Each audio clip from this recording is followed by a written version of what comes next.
इतिहासातील 9वा पाठ आहे मराठ्यांचा स्वातंत्र्य संग्राम। या मागील पाठांमधून छत्रपती शिवाजी महाराजांनी स्थापन केलेलं स्वराज्य, स्वराज्याचा विस्तार आणि आपल्या स्वराज्याची बसवलेली घडी याविषयी माहिती पाहिलेली आहे।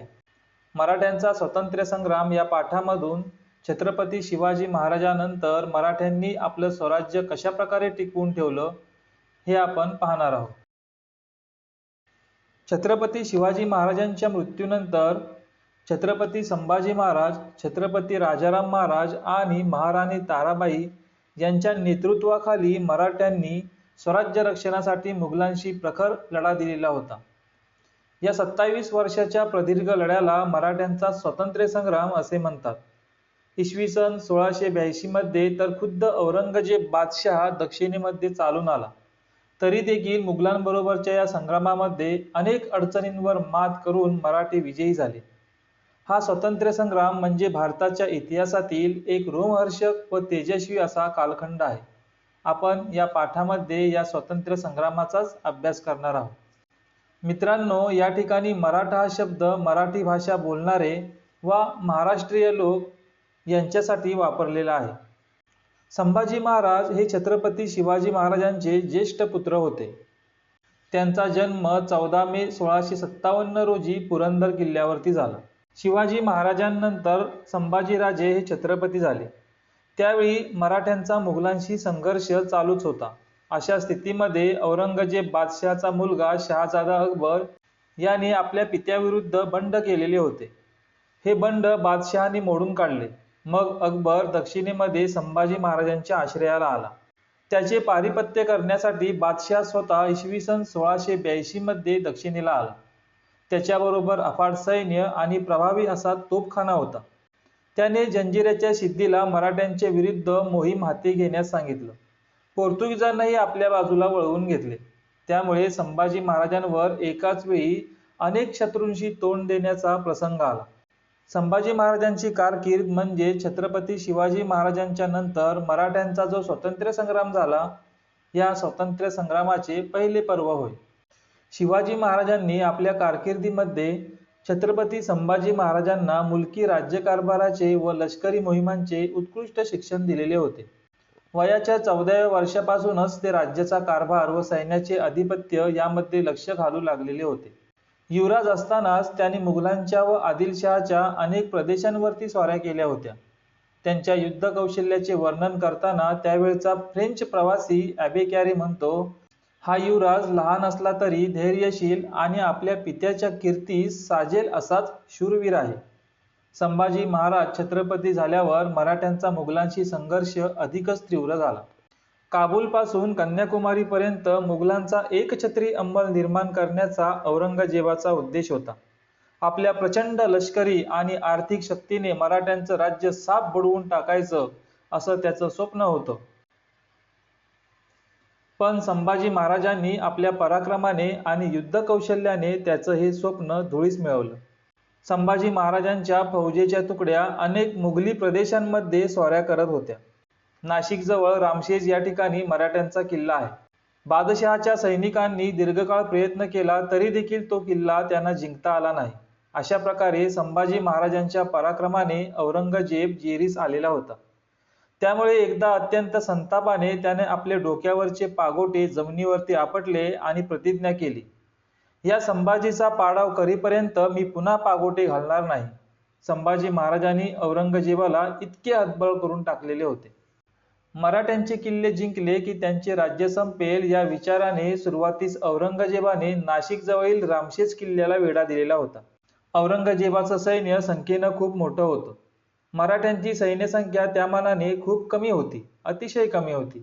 पण त्यांनी अतिशय चिवट असा प्रतिकार केला। हा वेढा पुढे 5 वर्ष चालला। मुठभर मराठी सैनिकांनी केलेला हा पराक्रम अद्वितीय असा होता।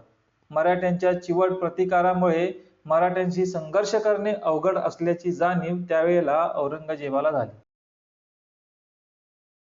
जंजिऱ्याचा सिद्धी हा देखील मराठी मुलखाला उपद्रव देत होता आणि म्हणूनच संभाजी महाराजांनी सिद्धीविरुद्ध मोहीम हाती घेतली। मराठ्यांच्या मुलखावर धाडी टाकून सिद्धी जाळपोळ, लुटालूट व अत्याचार करत असे। घरात जैसा उंदीर तैसा राज्यात सिद्धी असे त्याचे वर्णन सभासदाने केले आहे. घरामध्ये जसा उंदीर आपल्याला त्रास देत असतो त्याचप्रमाणे सिद्धी हा आपल्या मराठी राज्याला त्रास देत होता, असं सभासदांचं वर्णन आहे. संभाजी महाराजांनी इसवी सन 1682 मध्ये या सिद्धीविरुद्ध मोहीम हाती घेतली. त्यांच्या सैन्याने त्याच्या ताब्यातील दंडराजपुरी या किल्ल्याला वेढा घातला आणि जंजिऱ्यावरही तोफांचा भडीमार केला. परंतु त्याचवेळी मुघलांचं सैन्य स्वराज्यावर चालून आलेलं आहे याची बातमी संभाजी महाराजांना मिळाली. त्यामुळे जंजिऱ्याची मोहीम अर्धवट सोडून संभाजी महाराजांना माघारी फिरावं लागलं. औरंगजेब प्रचंड मोठं सैन्य घेऊन दक्षिणेकडे आलेला होता, परंतु मराठ्यांविरुद्धच्या मोहिमेमध्ये त्याला यश येत नव्हतं. त्यामुळे त्याने ती मोहीम स्थगित केली आणि आपला मोर्चा आदिलशाही आणि कुतुबशाही या राज्यांकडे वळवला. औरंगजेबाने त्यांची राज्य जिंकून घेतली. अशा प्रकारे आदिलशाही आणि कुतुबशाही जिंकून घेतल्यानंतर या दोन्ही राज्यांची संपत्ती आणि लष्कर मुघलांच्या हाती लागले. त्यामुळे औरंगजेबाची स्थिती अधिकच मजबूत झाली. त्यानंतरच्या काळामध्ये औरंगजेबाने मराठ्यांचा पाडाव करण्यासाठी आपली सर्व शक्ती केंद्रित केली. मराठ्यांच्या प्रदेशावरती चोहोबाजूंनी हल्ले चढवले. मुघल सेनेचा प्रतिकार करताना मराठ्यांचा सेनापती हंबीरराव मोहिते मारला गेला.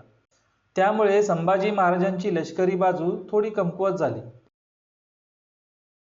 संभाजी महाराजांनी या युद्धाच्या धामधुमीमध्ये आपल्या मुलकी राज्यकारभाराकडे दुर्लक्ष केलं नाही. त्यांनी शिवरायांच्या काळातील चोख न्याय आणि महसूल व्यवस्था तशीच पुढे चालू ठेवलेली होती. स्वराज्याविरुद्ध बंडखोरी करणाऱ्यांना तसेच सामान्य प्रजेला त्रास देणाऱ्या वतनदारांना त्यांनी कठोर शासन केले. महाराणी येसूबाईंना राज्यकारभाराचे अधिकार दिले. त्यांचा स्वतःचा शिक्का करून घेतला. शिवरायांचे प्रजाहिताचे धोरण त्यांनी आपल्या कारकिर्दीमध्ये पुढे तसेच चालू ठेवलेले होते. संभाजी महाराजांना संस्कृतसह अनेक भाषा अवगत होत्या. त्यांनी ग्रंथलेखनही केले होते. राजनीतीवरील प्राचीन भारतीय ग्रंथांचे अवलोकन करून त्यांचे सार बुधभूषण या ग्रंथामध्ये मांडले. संभाजी महाराजांनी बुधभूषण या ग्रंथाची रचना संस्कृत भाषेमध्ये केलेली आहे. त्यातील दुसऱ्या अध्यायामध्ये राजनीतीची चर्चा झालेली आहे. यात राजाची लक्षणे, प्रधान, राजपुत्र, त्यांचे शिक्षण व कार्य, राजाचे सल्लागार, गड व गडावरील साहित्य, लष्कर, राजाची कर्तव्य, हेर व्यवस्था इत्यादींविषयी माहिती दिलेली आहे. औरंगजेब संभाजी महाराजांना नमवण्यासाठी प्रयत्नांची पराकाष्ठ करत होता, परंतु त्याला यश येत नव्हतं. त्याने मुकरब खान याची नेमणूक कोल्हापूर प्रांतावरती केलेली होती. संभाजी महाराज कोकणातील समगेश्वर येथे असल्याची बातमी मुकरब खानास कळाली. तेव्हा त्याने छापा घातला आणि संभाजी महाराजांना पकडले. बादशाह पुढे नेण्यात आल्यानंतर त्याच्या पुढे ते अतिशय बाणेदारपणे वागले. पण बादशहाच्या हुकमाने 11 मार्च 1689 रोजी अत्यंत अमानुषपणे त्यांना ठार करण्यात आले. मराठ्यांचा हा छत्रपती स्वाभिमान न सोडता अत्यंत धीरोदत्तपणे मृत्यूला सामोरा गेला. त्यांच्या बलिदानापासून प्रेरणा घेऊन मराठ्यांनी मुघलांविरुद्धचा संघर्ष अधिकच तीव्र केला. संभाजी महाराजांनंतर मराठ्यांचं साम्राज्य आपल्या हातामध्ये येईल असं औरंगजेबाला वाटत होतं, परंतु मराठ्यांनी आपला स्वातंत्र्य संग्राम पुढे नेटाने चालूच ठेवला. राजाराम महाराज हे छत्रपती शिवाजी महाराजांचे द्वितीय पुत्र होते. त्यांचा जन्म 24 फेब्रुवारी 1670 रोजी रायगडावरती झाला. संभाजी महाराजांच्या मृत्यूनंतर राजाराम महाराज छत्रपती झाले. आता मराठ्यांचे राज्य जिंकून घेण्याचे आपले स्वप्न साकार होणार असे औरंगजेबाला वाटू लागले. म्हणून त्यांनी रायगडाला वेढा घालण्यासाठी झुल्फिकार खानला पाठवले. त्यावेळी राजाराम महाराज व त्यांची पत्नी महाराणी ताराबाई तसेच संभाजी महाराजांच्या पत्नी येसूबाई व पुत्र शाहू हे रायगडावरती होते. या सर्वांनी एकाच ठिकाणी राहणे धोक्याचं आहे हे येसूबाईंनी ओळखलेलं होतं. या प्रसंगी येसूबाईंनी या अभूतपूर्व संकटाला धैर्यानं तोंड दिलं. कोणत्याही परिस्थितीमध्ये मुघलांना शरण जायचं नाही असं ठरवून त्यांनी रायगडावर महत्त्वाचे राजनीतिक निर्णय घेतले. त्यानुसार राजाराम महाराजांनी रायगडाच्या वेढ्यातून बाहेर पडावं आणि आवश्यकता भासल्यास दूरवर जिंजीला जावं असं ठरवण्यात आलं. तसेच महाराणी येसूबाई यांनी आपल्या नेतृत्वाखाली रायगड लढवावा असं धोरणही ठरवण्यात आलं. येसूबाईंनी आपल्या मुलाला छत्रपती पदावर न बसवता राजाराम महाराजांना छत्रपती बनवण्याचा निर्णय घेतला. त्यांचा हा निर्णय हे स्वराज्य प्रेमाचं आणि पराकोटीच्या स्वार्थ त्यागाचं उदाहरण होय. त्यांनी स्वतःच्या व पुत्राच्या प्राणांची पर्वा न करता मराठ्यांच्या छत्रपतीस सुरक्षित ठेवलं. त्यांना रायगडातून बाहेर पडण्यामध्ये मदत केली आणि जिंजीला सुखरूप पाठवण्याची व्यवस्था केली. 5 एप्रिल 1689 रोजी राजाराम महाराज आपल्या काही सहकाऱ्यांसह रायगडाच्या वेढ्यातून निसटले. त्यांनी दक्षिणेत जिंजीला जाण्याचा निर्णय घेतला. जिंजीचा किल्ला अभेद्य होता. हा किल्ला जिंकून घेणं मुघलांना सोपं नव्हतं. प्रल्हाद निराजी, खंडोबालाल, रूपाजी भोसले इत्यादी विश्वासू लोकांना बरोबर घेऊन राजाराम महाराज जिंजीला पोहोचले आणि दुसऱ्या बाजूला येसुबाई आणि त्यांचे सहकारी रायगड लढवत होते. परंतु मुघलांच्या एवढ्या प्रचंड सामर्थ्यापुढे रायगड दीर्घकाळ लढवणे कठीण होते. मुघलांनी नोव्हेंबर 1689 मध्ये रायगड ताब्यात घेतला आणि महाराणी येसुबाई व शाहू यांना कैद केले. जिंजीला जाताना राजाराम महाराजांनी मुघलांविरुद्धच्या संघर्षाची जबाबदारी रामचंद्रपंत अमात्य, शंकराजी नारायण सचिव, संताजी घोरपडे व धनाजी जाधव यांच्यावरती सोपवलेली होती. मराठ्यांच्या दृष्टीने परिस्थिती अतिशय कठीण होती. आणीबाणीची परिस्थिती होती. औरंगजेबाने मराठ्यांच्या सरदारांना वतने व जहागिरी देऊन आपल्या बाजूला वळवून घेण्याचा प्रयत्न केला. परंतु राजाराम महाराजांनी त्याला शह देण्यासाठी तेच तंत्र वापरले. मुघल प्रदेश जिंकल्यास त्या प्रदेशाची जहागिरी तो प्रदेश जिंकणाऱ्या सरदारांना दिली जाईल असे आश्वासन राजाराम महाराजांनी दिले. छत्रपतींच्या या आश्वासनानंतर अनेक पराक्रमी मराठी सरदार पुढे आले. त्यांनी मुघल प्रदेशावर धडाक्याने आक्रमणाला सुरुवात केली. मुघल सेनानींना पराभूत केले. या पराक्रमामध्ये संताजी व धनाजी आघाडीवर होते. त्यांचे अनपेक्षित हल्ले व गनिमी कावा या युद्धतंत्रामुळे मुघलांना आपल्या प्रचंड साधनसामुग्रीचा व अवजड तोफखान्याचा उपयोग करणे कठीण झालेले होते. फारसे किल्ले, प्रदेश व खजिना ताब्यात नसताना मराठ्यांनी त्यांना सळो की पळो करून सोडलेलं होतं. एकदा तर संताजी घोरपडे व विठोजी चव्हाण यांनी बादशहाच्या छावणीवर अचानक हल्ला करून त्यांच्या तंबूवरील सोन्याचा कळस कापून आणलेला होता. धनाजी आणि संताजी यांची दहशत इतकी वाढलेली होती की संपूर्ण मुघल सैन्यामध्ये त्यांची दहशत निर्माण झालेली होती. धनाजीस मुघल सैनिक इतके भीत की घोडा पाणी पिताना बुजला तर ते त्याला विचारत, का रे, तुला पाण्यात धनाजी दिसतो का? रायगड ताब्यामध्ये घेतल्यानंतर बादशहाने जुल्फिकार खानला दक्षिणेस जिंजीच्या स्वारीवर पाठवले, कारण राजाराम महाराज जिंजीला पोहोचलेले होते. जुल्फिकार खानने जिंजीला पोहोचल्यानंतर जिंजीला वेढा घातला.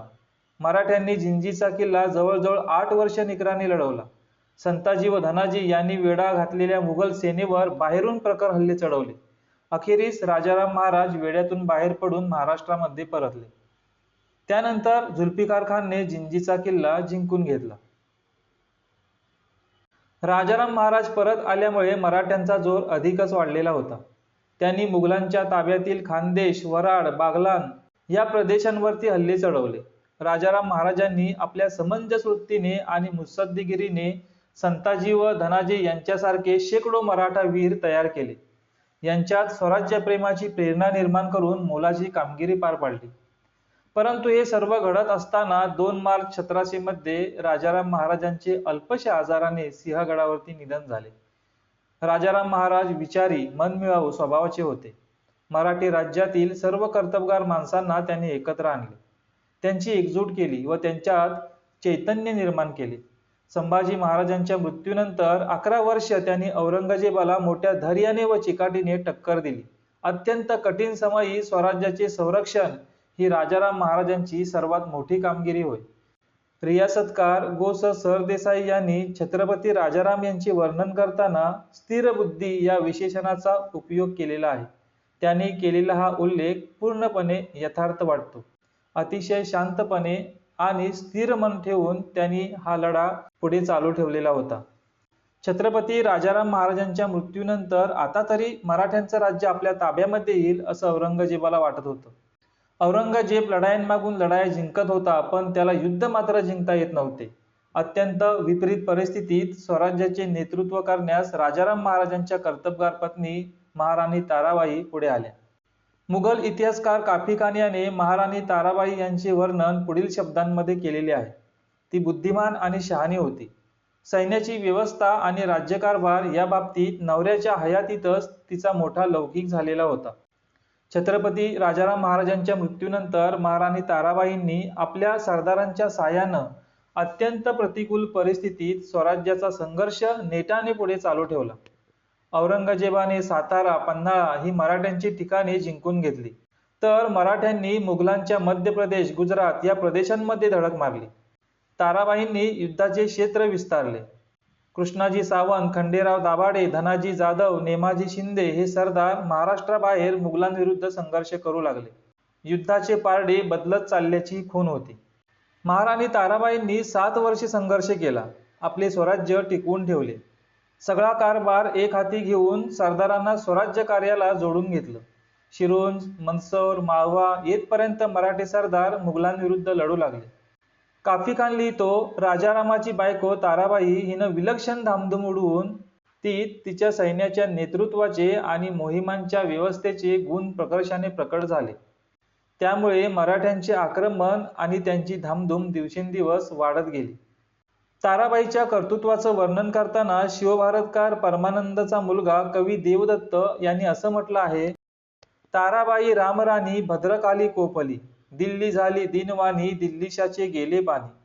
रामराणी भद्रकाली रणरंगी क्रुद्ध झाली, प्रयत्नांची वेळ आली, मुघल हो संभाळा. अशा प्रकारे छत्रपती शिवाजी महाराजांच्या पराक्रमाचा वारसा महाराणी ताराबाईंनी पुढे तसाच चालू ठेवलेला होता. मराठ्यांच्या या आक्रमक चढायांमुळे औरंगजेब हताश झाला. सतत 25 वर्ष मुघल मराठी संघर्ष चालू होता. मराठ्यांचा पाडाव करणे मुघलांना जमलं नाही. अशा परिस्थितीत औरंगजेब बादशहाचा इसवी सन 1707 मध्ये अहमदनगर येथे मृत्यू झाला. त्याच्या मृत्यूबरोबरच मराठ्यांचा स्वातंत्र्य संग्राम समाप्त झाला. मराठ्यांचा स्वातंत्र्य संग्राम म्हणजे मुघल सत्ताधीशांनी बाळगलेली साम्राज्याची लालसा आणि मराठ्यांच्या मनातील स्वातंत्र्याची आकांक्षा यांच्यातील हा लढा होता. त्यात मराठ्यांचा विजय झाला. इतकेच नव्हे तर नंतरच्या काळात औरंगजेबाच्या मृत्यूमुळे निर्माण झालेली राजकीय पोकळी भरून काढण्यात मराठेच अग्रेसर राहिले. दिल्लीच्या तख्तावर नियंत्रण ठेवत त्यांनी जवळपास सर्व हिंदुस्थानचा कारभार पाहिला व रक्षणही केले. त्यामुळे 18वे शतक हे मराठ्यांचं शतक मानले जाते. राजाराम महाराजांच्या मृत्यूनंतर महाराणी ताराबाईंनी जवळजवळ 7 वर्षे मुघलांशी संघर्ष केला. गनिमी काव्याचा अत्यंत चांगल्या प्रकारे उपयोग केला. औरंगजेबाच्या सैन्यापुढे मराठ्यांची ताकद अत्यंत कमी होती. औरंगजेब किल्ले जिंकण्यासाठी किल्ल्याला वेढा टाकायचा. शक्य होईल तेवढा काळ मराठे किल्ला लढवायचे. पावसाळा जवळ आला की मराठे किल्लेदार फितूर झाला आहे असं दाखवून औरंगजेबाकडून लाच घेऊन किल्ला त्याला दिला जायचा. किल्लेदार लाचेची रक्कम मराठी खजिन्यात जमा करायचा. औरंगजेब किल्ल्यावर धन, धान्य, दारुगोळा भरून ठेवताच ताराबाई तो किल्ला पुन्हा जिंकून घ्यायच्या. ताराबाईच्या या युद्धतंत्राचे वर्णन सेफ डिपॉझिट लॉकर सिस्टीम असे केले जाते. या ठिकाणी भोसले घराण्याची वंशावळ दिलेली आहे. मालोजी राजांचे पुत्र होते शहाजीराजे. शहाजीराजांना 3 पुत्र होते, संभाजी, छत्रपती शिवाजी महाराज आणि व्यंकोजी. छत्रपती शिवाजी महाराजांनी आपल्या महाराष्ट्रामध्ये स्वराज्य स्थापन केलं. छत्रपती शिवाजी महाराजांना छत्रपती संभाजी महाराज आणि छत्रपती राजाराम महाराज असे 2 पुत्र होते. छत्रपती संभाजी महाराजांच्या पुत्राचं नाव होतं शाहू महाराज आणि छत्रपती राजाराम महाराज यांना 2 पुत्र होते, छत्रपती शिवाजी आणि छत्रपती संभाजी. पुढील काळामध्ये छत्रपती शाहू महाराजांचे पुत्र छत्रपती रामराजा हे दत्तक पुत्र होते. त्यानंतर राजाराम महाराजांचे पुत्र छत्रपती शिवाजी यांचे देखील दत्तक पुत्र होते रामराजा. मुलांनो, या पाठामध्ये आपण मराठ्यांचा स्वातंत्र्य संग्राम याविषयी माहिती घेतलेली आहे. पुढील पाठामध्ये मराठ्यांनी 18व्या शतकामध्ये संपूर्ण हिंदुस्थानवर राज्य स्थापन केलं आणि त्याचं रक्षणही केलं याविषयीची माहिती अभ्यासणार आहोत. धन्यवाद.